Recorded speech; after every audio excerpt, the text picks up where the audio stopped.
Bonjour et bienvenue sur ma chaîne YouTube.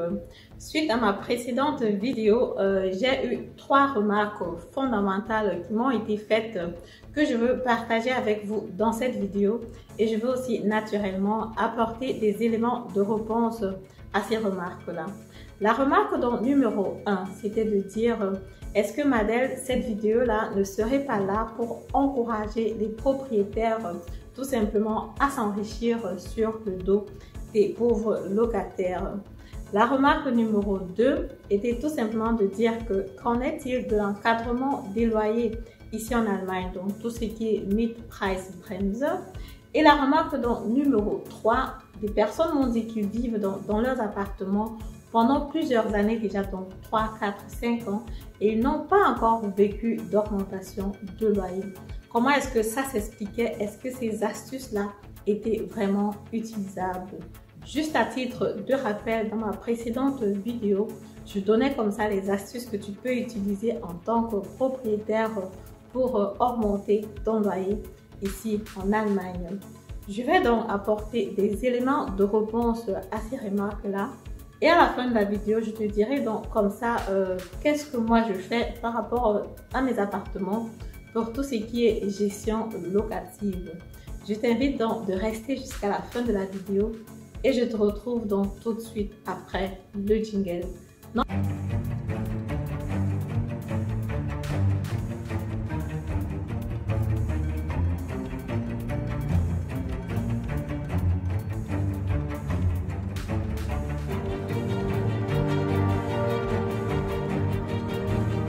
C'est Madel de M1 Immobilien. Si j'ai créé cette chaîne, c'est parce que je suis convaincue que l'investissement immobilier est l'un des piliers sur lesquels la diaspora africaine doit s'appuyer pour pouvoir émerger. Donc, si cette thématique t'intéresse, si tu es intéressé par l'investissement immobilier, n'hésite pas de me contacter à travers le lien qui est dans la barre de description. Justement, avant de commencer, j'aimerais tout simplement faire une petite remarque. Je regardais dans les statistiques de YouTube récemment et YouTube me dit que 60% de personnes qui regardent mes vidéos ne sont pas abonnées à ma chaîne. Les gars, c'est comment? Abonnez-vous, il y a quoi? C'est seulement le bouton qui est en bas là, hein. Tu cliques dessus et puis c'est parti. Donc aux préoccupations qui m'ont été faites par des personnes qui me suivent, je vous dis déjà merci de m'avoir posé cette question-là. De 1, est-ce que le propriétaire ne serait pas comme ça en train de s'enrichir sur le dos des pauvres locataires? Il faut noter ici que le fait d'être propriétaire, naturellement, c'est une responsabilité. C'est une responsabilité que tu portes sur toi, et parce que cet appartement-là, cette maison, ce bien immobilier-là, il t'appartient. Donc, si jamais il y a, par exemple, un problème, si par exemple, il y a quelque chose qui ne fonctionne pas dans l'appartement, il te revient à résoudre ce problème-là. C'est pour ça que d'un côté, l'investissement immobilier, c'est le moyen pour te rendre naturellement riche rapidement. Mais si tu t'y prends mal, tu peux aussi te trouver en train d'être ruiné à cause de l'investissement de biens immobiliers. Donc, du coup, en tant que propriétaire, tu ne vas pas tout simplement voilà, te coucher là et être là pour les douces. Tu vas devoir donc prendre les choses en main si jamais il y a quelque chose qui se gâte et tout le reste. Et vu que les prix des marchandises, des biens et des services augmentent sur le marché, il faut bien que tu augmentes le montant du loyer pour pouvoir subvenir à tes besoins, pour pouvoir toi-même acheter des biens. Si par exemple le toit se gâte ou si par exemple quelque chose se gâte dans l'appartement, il faut bien que tu puisses acheter ça pour arranger. Donc, ça ne peut pas donc être compréhensible que d'un côté, les biens et les services augmentent et en tant que propriétaire, tu n'augmentes pas comme ça le montant du loyer. La deuxième préoccupation était donc justement celle du Mietpreisbremse.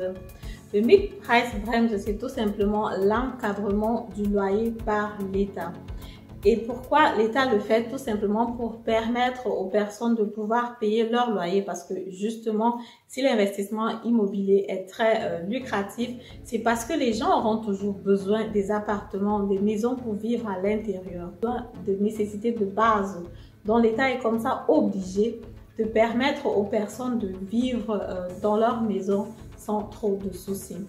Maintenant, on va observer vraiment ce mid-price Brems là beaucoup dans des régions où il n'y a pas beaucoup de sociétés, où les salaires sont actuellement bas. Parce que quand on prend par exemple la province de Berlin, il n'y a pas beaucoup de sociétés durables là-bas qui peuvent payer de gros salaires, par exemple ici en Allemagne. Donc du coup, vu que les salaires ne vont pas être très élevés, l'État va donc dire, ok, il faut que le loyer aussi ne dépasse pas un certain niveau pour que les populations puissent comme ça payer leur loyer pour subvenir à ce besoin-là.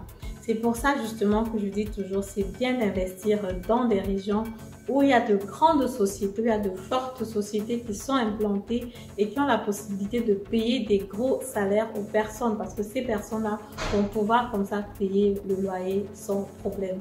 Maintenant aussi, bon, cette loi, elle est, quand tu lis dans les détails, tu te rends compte de toutes les façons qu'elle est un peu, voilà, disons, biaisée parce qu'elle dit tout simplement que tu ne dois pas faire louer ton appartement à plus de 10% de la valeur qu'il y a sur le marché dans le Mietspiegel. Et en plus de ça, si ton appartement a été complètement refait, si ton appartement est complètement neuf, cette loi-là ne s'applique plus. Donc, il y a des moyens effectivement de contourner cette loi-là parce qu'effectivement dans une région comme Berlin, c'est la capitale, ça attire beaucoup de personnes, il y a beaucoup d'étrangers qui viennent, il y a beaucoup de start-up qui s'installent et qui ont de l'argent pour payer ce loyer-là. Donc du coup, en tant que propriétaire, pour contourner cette loi-là, c'est pas difficile, il suffit juste vraiment de bannir ton appartement et comme ça tu peux augmenter le loyer. Et pour terminer, dans la troisième remarque qui venait des personnes qui disaient qu'ils vivent dans leur appartement depuis longtemps et qu'ils n'ont pas encore vécu d'augmentation de loyer. Naturellement, c'est bien possible, ça dépend donc de celui que tu as comme bailleur et la région dans laquelle cet appartement se trouve. Parce que effectivement, si par exemple ton bailleur c'est quelqu'un qui a hérité de l'appartement et qui n'a pas vraiment besoin d'augmenter le loyer parce qu'il n'a pas besoin de cet argent-là, pourquoi est-ce qu'il devra augmenter le loyer? Il va donc laisser le loyer comme ça. Moi, par exemple, j'ai un appartement aussi où le locataire, il est dans l'appartement. Ça va faire cette année, déjà la 4e année et je n'ai pas augmenté de loyer. Pourquoi? Tout simplement parce que en 2016, il y a eu la dernière augmentation de loyer. Normalement, je devais encore augmenter en 2019 si je voulais vraiment respecter la loi des 3 ans. Mais après, je me suis dit, bon, faut pas être trop knapp, peut-être je vais le faire en 2020. En 2020, il y a eu la crise sanitaire, il y a eu la crise de Corona. Et du coup aussi, il m'a fait signe en me disant que sa femme avait perdu son boulot. Voilà, naturellement, si sa femme a perdu son boulot, c'est difficile pour les deux. Et en tant que propriétaire, voilà, tu vas pas directement augmenter le loyer comme ça.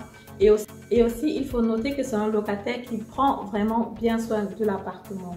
Donc, en général, il m'appelle par exemple pour me dire, ok, j'aimerais refaire le sol, je vais peut-être mettre de la laminate, qu'est-ce que tu en penses? Est-ce que tu es d'accord pour que je le fasse? Et là, il embellit l'appartement, il entretient vraiment bien l'appartement et chaque fois que je fais les visites sur place, je suis vraiment plutôt satisfaite de comment est-ce qu'il entretient l'appartement. Vu qu'on a relativement voilà, donc une bonne relation, si je peux dire ça comme ça, bon, en général, il est très ponctuel dans ses paiements et quand il a un problème dans l'appartement, il arrange même sans t'en avertir. Donc du coup, je me suis dit, ok, c'est normal, sa femme a perdu son boulot, il ne peut rien. Je ne vais donc pas augmenter ce loyer-là en 2020. Donc directement, j'ai laissé un peu couler. Je me suis dit, ok, je vais donc le faire pour l'année 2021. Et c'est effectivement ce que j'ai fait. Donc j'ai discuté avec lui déjà en début d'année et je lui ai dit, ok, comme tu le sais, les loyers dans la région sont déjà plus que ce que tu payes actuellement. Je vais donc devoir augmenter un peu le loyer dans ton cas précis. Comme je disais dans la précédente vidéo, la première fois que j'ai voulu augmenter le loyer, la locataire, elle m'a répondu avec la lettre de son avocat. Donc après que toutes ces étapes soient passées, finalement on a pu s'entendre à l'amiable, donc c'était ok. J'ai tout simplement pris une gestion locative pour pouvoir augmenter le loyer graduellement tous les 3 ans sans me faire trop de stress. Parce qu'effectivement, c'était une région à fort potentiel, c'était une région où tu peux augmenter, où le marché te donne la possibilité d'augmenter ton loyer de cette façon-là. Pourquoi ne pas en profiter? Donc du coup, ça va dépendre de chacun parce qu'effectivement, augmenter le loyer, c'est pas c'est aussi un travail. Si tu veux le faire toi-même, ça peut arriver que tu sois sentimental, comme ce qui m'est arrivé avec mon appartement, avec l'autre locataire. Si on n'avait pas cette relation-là et que j'avais une gestion locative sur cet appartement, le loyer serait déjà augmenté depuis 2019. Mais vu que je le fais moi-même, je me suis dit ok, je laisse passer. Bon, du coup, il y a des propriétaires qui ont éventuellement déjà peut-être payé l'appartement. Il y a des personnes qui ont par exemple hérité aussi de l'appartement, donc qui n'ont rien investi au départ pour cet appartement-là. Pourquoi est-ce qu'ils vont augmenter le loyer? Forcément, ils ne vont pas augmenter le loyer. Mais les investisseurs qui ont peut-être mis de l'argent pour payer cet appartement-là au début, ils vont vouloir donc utiliser toutes les stratégies possibles pour augmenter le loyer. Bon, maintenant, si tu n'as pas envie de le faire, tu peux naturellement toujours utiliser une société de gestion locative qui va le faire, qui va donc augmenter ton loyer progressivement pour que ce soit au niveau de la valeur qu'il y a sur le marché. L'idée vraiment, c'est de rester sur la valeur qu'il y a sur le marché. Voilà, je suis donc arrivée donc au terme de la vidéo. Si la vidéo t'a plu, je te prie de me mettre un pouce en haut, de commenter la vidéo, de liker, de partager massivement la vidéo. Et on se dit à lundi prochain pour la prochaine vidéo. Le live aura lieu bientôt. Je suis en train de travailler sur le flyer. Le premier, donc ce sera les dimanches, les derniers dimanches du mois. Mais je vais encore faire une petite communication là-dessus, juste pour informer tout le monde. Ciao, ciao!